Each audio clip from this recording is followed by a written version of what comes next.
Hey guys, Fractus Smuggler here. I'm just going to be doing something a little bit different today. I'm not going to be doing helpful hints and tips. I'm actually going to be doing a replay analysis, analytical look at a tournament game. Now, this tournament game is a little bit different to what you're thinking. This was a Sri Lankan LAN tournament kind of game. It was very amateur. It's not like, ESL Frankfurt or TI or anything stupid like that. Not that TI is stupid, except for the last one, which was the worst TI I've ever watched. Anyway, moving on. This was a Sri Lankan or Indian tournament, and the guys that I'm going to be doing this replay analysis of this tournament team game is Seven Sins. Now, I actually play with these boys a fair bit back when I could play on C servers. I can't actually play on C servers now, which is killing me because the lag is too bad. But back when I could, I used to play with these boys a fair bit, and they're pretty decent. They're actually really good. Slade's an incredible Invoker player, but he doesn't play at this game. So what I'm just going to be going through is here it is. So they actually did pretty well. I don't know where they got to. I think they got to semis or quarterfinals. I can't exactly remember. I probably should have asked them, but nonetheless, they actually did very well during their first couple of games. They had a 4-2 or a 4-1 record. But the one game that I want to be looking at was their loss. Now, their loss. Look, I want to explain. So I'll explain this when I get into the game. But the main thing that I want to be getting into here is that they didn't actually lose through bad play to an extent. What they actually lost through was their decision making in their skill builds and item builds and how they executed their game plan. So hopefully in this little video, I can help out, or I can help out people watching and seeing this and going, hey, I wonder what happened here, and I can actually help them out and show them why certain things are good, why certain things are bad, what you can do to deal with drafts that you didn't expect or drafts that you think counter you, but honestly, it's all about how you build your heroes. So, in this game, right, let's have a look here. So, this is Seven Sins. I will get into it and I'll just explain a little bit. So, Seven Sins is the name of the team that I'm mates with. Sri Lanka tournament, already got a little over that. So, I'm just going to speed this up to 2 times. So their drafting stage was actually pretty decent. They're versing AB and Sons. Pardon me. So Azuri is the captain, and Alliance AB is so they've banned out Nax. Pretty normal ban for the current meta. You don't want to deal with one of the Spin Kings, and they've banned out Bristleback. So obviously they don't like dealing with Bristleback, but it also can indicate what they don't want to have to deal with. So if they have a draft that is by the Bristleback ban, they have a draft that's indicating that they're not exactly going to have the strongest safe lane tri lane. So it's not going to be able to lock down and hurt the Bristleback. So a Bristleback ban is indicative of either a later game pick, or something where you actually really want to secure your melee carry farm. So they've banned out the Tidehunter and the Storm Spirit. Tidehunter's a very strong pick. People don't really pick him much anymore, but he is a very, very strong pick. Storm Spirit, yeah, just get rid of that fucker. I hate him. I play him and I love to play him, but playing against him against a good Storm is incredibly bad. So what they've left here in the pool was the Troll and the Jug, which are 2 incredibly strong meta picks at the moment for your carries. So straight away AB and Sons went, wow, they haven't banned out Troll, pick that guy, he's so strong. In fact, he could be a little bit broken, but you can counter him if you do what you need to do. Now this is where I feel you guys won the draft in the Elder Titan pick. But I'll explain later why you obviously didn't realize it, or you guys didn't utilize it to the extent. Now, Troll Warlord, right, because of his insane attack speed and extra damage and his bash, all he builds is stats. Right? So he builds stats, that's all he builds. Right? Except maybe a Daedalus, maybe late game. So he goes BKB, he goes Skadi, he goes Sandin Yasha, he goes, you know, Helm of the Dom. They're pretty standard things for a troll to go. Or Blink, you know, or Shadowblade, though you don't really see Shadowblade in tournament games. 10 seconds and remaining. Elder Titan, 5. Elder Titan is incredibly strong against a Troll Warlord. Basically, his ultimate is going to be taking off a fully 50%, was it 35%, sorry, 35% of his max HP. That's insane, right? 35% of his max HP is damage, plus it's an AoE ability, plus it's zoning, plus, you know, it's a great ultimate. But that's not why you pick him. The reason you pick him is for his natural order. So he will take away 100% of his armor, base armor. And because Troll builds stats, he won't have any positive armor. He won't have any plus armor. What he'll have is maybe 20 or 30 armor base, and that's gone. Right? Once you level up natural, that is gone. Capiche? It's done. That is incredibly strong against a troll. That's so strong against a troll. So, that is an insanely good pick. And then you have Witch Doctor, who is another insanely good pick. Why? Because Death Ward. And Death Ward is all physical damage, which is another incredibly strong pick.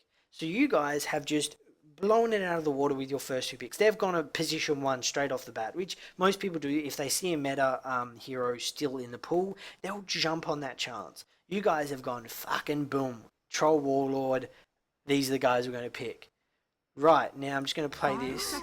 They've gone Brewmaster. That's fine. All good. All physical damage. Easily done. Still going to deal with Brew. Though, obviously, Brew's going to be a mid hero. Or an offlaner. So you can have Brew as mid or as an offlaner. So that's a very kind of pick. Like, you can't really pick a mid to deal with a Brew, because then they can pick another mid that can deal with your mid and put Brew in your off lane, and you're going well fucked.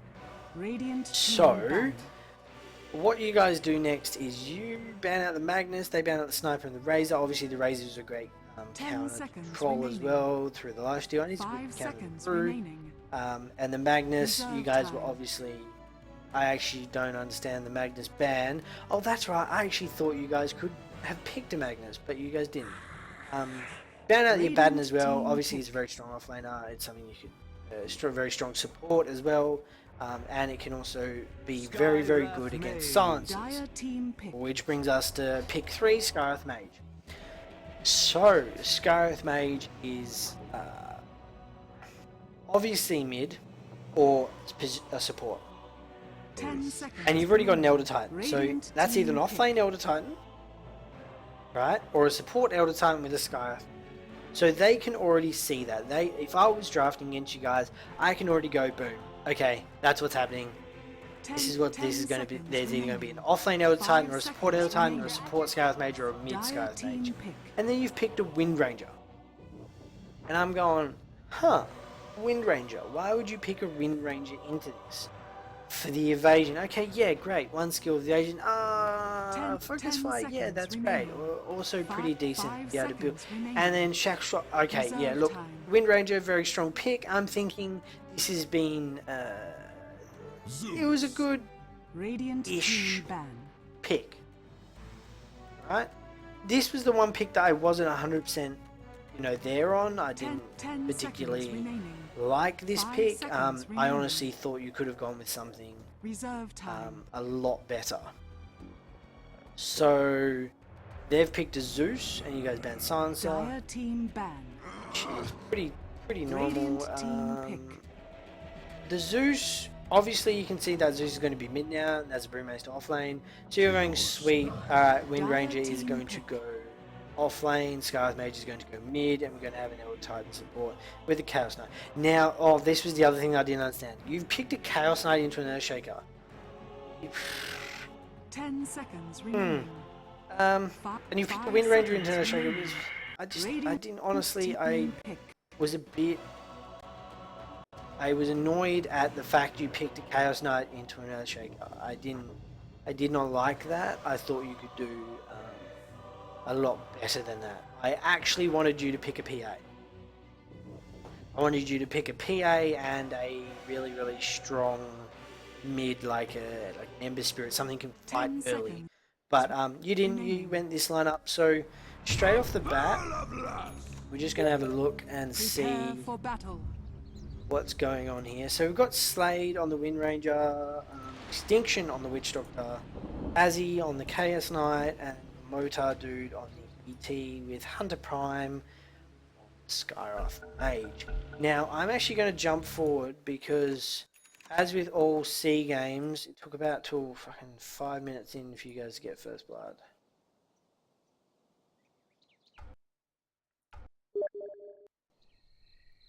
Right, let's have a look. Where is it? First blood. Oh, that's right. It was top. Okay, so obviously there was a fight top, and you get the first blood, but then he dies pretty much straight away afterwards.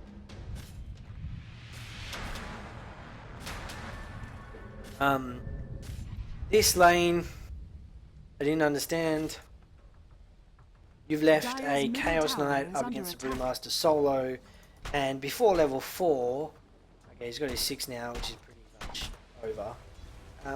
This I didn't, oh, that's right, this I didn't understand, right? So you've got a tri-lane, aggressive tri-lane up against a Troll and a Phoenix and an Earthshaker when you have so many kills down here. This guy, before level 4, is free food. He doesn't really have very good move speed, he doesn't really have incredible super escape, and you guys have Maledict, which is incredibly strong, a stun, a reposition with Chaos Knight. You also have a slow. You can take away all his base armor, which is awesome, and his magic resist. Get the kill here. They get the kill on Motor Dude. So I don't know what Slade is doing here. Hunter Prime's doing pretty well mid, I guess. Not the best, actually. Would have expected him to do a lot more. Oh, right, okay. This is what I wanted to talk about. This is where I think you guys lost it. You lost this for 3 reasons. 1, you left your position 1 to fend against their position 3. Oh, yeah, pretty much. Their position 3. You left your position 1 to fend against their position 3. So, straight away, you're going to be losing farm on your position 1. Right? And you left your position 1 alone in a lane where you had huge amounts of kill potential. Like, for example, if you sent Witch Doctor down here with Paralyzing Cask and maxing Maledict, you would have got maybe 3 kills before he got to level 4, or he would have been no level. So the main problem that I saw with that is that your laning stage was not the best. But in saying that, you're doing pretty well. Like, you're doing an aggressive tri-lane, but as soon as you die on the tri-lane, you've lost the tri-lane, if you can understand me. Like, it's hard to explain, but it's actually not hard to explain. You're doing an aggressive tri-lane, you're supposed to be getting kills instead of deaths. That every time you die, you don't lose out on experience, farm, and you're giving their carry experience and farm, even if they don't get the kill. So I wasn't exactly happy how you guys lane this. I was a little bit annoyed. I thought you guys could lane this a lot better, but main thing was that I didn't like him by himself down here for, I think it was like nearly 4 minutes he was by himself. Because I watched this before, of course. I watched it twice. The second thing, the biggest thing that I was a little bit annoyed at, and I was thinking, why the fuck is he doing this? Was no offense, this motor dude.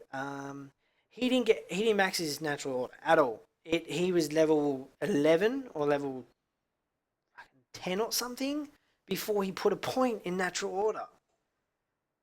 I that did my head in, right? You don't need the okay as a support Elder Titan. You don't need the damage from Astral Stomp. You really don't. You need 1 point in it, and that's it. Why you put more points in Echo Stomp, I will never know. But what you should have gone is you should have gone 1-4-4-1 at level 10. That's what you should have had. But you didn't. You had 4402 or something, or 441 or something. And I was like, why? Why have you done this? So basically, I feel, not to put it on anybody, but I feel you guys could have done so much more if you had natural order. If you had natural order in those fights, you would have been doing so much more damage. If you had natural order in those fights, you would have been doing so much more damage with your magic nukes, which is ridiculous because basically you're taking away all their base damage resist, like base magical damage resist.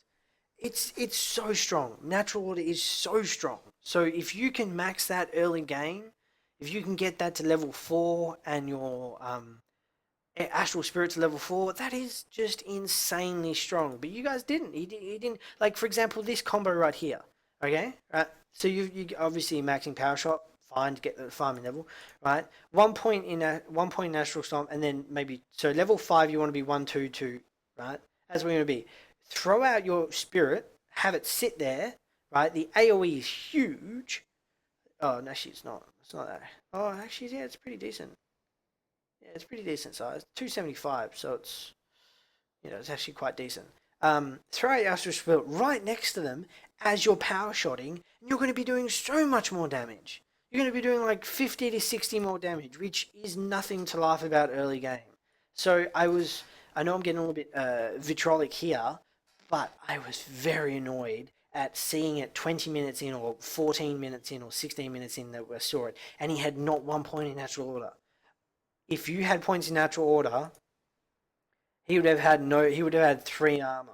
He would have no magic resist, pretty much, And you build a pipe on him, and he basically shuts down Zeus. Like, so strong. The second thing was your Skyeth Mage was doing quite well, actually. I feel he could have shut down Zeus a lot more than he did, but there's not much I can else say that. But I'll just speed this up. So the third thing that I was really annoyed about was that you didn't rotate at all for this guy. Well, no, I know I've said that originally, but you didn't rotate. You didn't rotate at all, like, as he dies down here. Pretty sure. I think he dies in about a minute and a half. They dive him. You didn't rotate. You stayed top. Like, yeah, if you aggro tri-laning it's good, but rotate. Like, this guy with a slow and, this guy with Maledict going in mid. Like, I know he's slow, but level 1 slow here, boom, straight away, him coming through. You need to rotate, like, rotate into your lanes, rotate for the mids, rotate for the... Like, your supports aren't going to be doing much work. Like, see this? See this right here? Oh, this was another thing. This was another thing. Inactivity. It was very obvious in this game there was a lot of inactivity. See this? Right? There's one guy in lane, and there's 3 of you in lane. This guy's level 5. He should be level... I don't know. I think he should be level 8, 9. I can understand dual laning. I can totally understand dual laning. I can understand why Elder Titan would be great with Slade, but this guy should have been bottom with Azzy, and Azzy should have been getting kills from level 2 onwards on this Brewmaster, and they weren't, and I was a bit annoyed about that. So, main thing was that you laned wrong, you left him alone, you didn't max your natural order, which I was really annoyed about because that would have been a game-winning thing if you did that.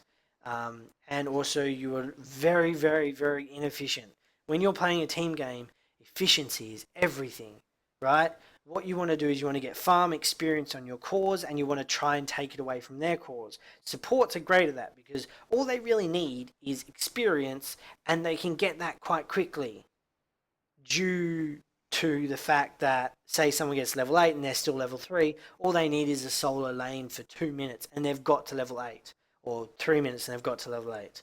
Like, it was annoying to me to watch this game because you guys are so much better than this, and I was seeing all these things and I was going, why are you guys doing these things? You could have won this game very easily, and mostly due to the fact that you didn't build right and you didn't lane right, that you guys kind of lost this. Now, you guys did pretty well up until about the 14-minute mark, or it looked like you guys were doing well. I think it was like 7-2, because I'm going to stop this in a minute. It was like 7-2, or 8-2 or something, and you had all these kills, and it was like, yeah, and I bet you were thinking we're doing so well. You weren't. You really weren't. They had a 1.5k. They had more than that. They had a 5k gold advantage over you at 20 minutes. Um, they had an XP thing of, I don't know. Hold on, let's just go to 20 minutes. Let's have a look at this. No, wrong one. Nope. Here we go. 2.5k. Sorry, I apologize. 2.5k gold advantage, and they were always at an advantage, right? So it just annoyed the hell out of me when I saw these things, and I'm going, you guys could be so winning this game, and you weren't, and I was quite annoyed at you because I know you guys are better than this. Um, Again, in saying that, your draft wasn't the problem. And your playing wasn't the problem. You actually did some amazing plays, especially Slade. Slade actually destroyed it in one play up top. He got like a double kill or something, and it was like a he like ran through trees and juked someone, and then got a power shot off and got a double kill with it. It was insane. But the main problem that I saw in this game, the reason why I feel you guys lost, wasn't your draft. It wasn't how you played. It was how you built and how you laned. If you'd laned right and you built right, you would have had a well bigger chance of winning. Well bigger chance. And in saying that, I mean, you know what? I'm not exactly super pro or anything like that, but I do play a lot of tournaments and a lot of team games, and I do a lot of practicing with the team. We do a lot of scenario running. We do a lot of, I'm playing off lane. You guys do your normal tri lane, safe lane, and let's see how we go, kind of thing. So in this game here, it didn't feel very cohesive. It didn't feel like you guys had a game plan. It didn't feel like you guys had a draft idea. Um, but in saying that, you guys actually did pretty well for, you know, what happened, which was you got pretty much stomped going into this. They just took tower after tower after tower and just finished you off. And that was the end of it. So, yeah. In saying that, you did really, really well. Um, get off that. You guys absolutely destroyed it. In most of your other games I watched, you absolutely killed it. But in this game, those three things let you down, and they really let you down. They didn't just like, oh damn, I wish I could have done that. They let you down horribly. So yeah, I know you probably won't like some of the stuff I've said in this video, and you'll probably be like, fuck you, Smuggles, you're a dickhead. But that's the main problem there. You should have had those dual lanes, and you should have rotated, and all those things I've said you should have done, and you would have probably won that game because they couldn't really deal with you if you built right, laned right as well. But anyway, I'll probably do another one of your guys, so enjoy. Smuggler signing off.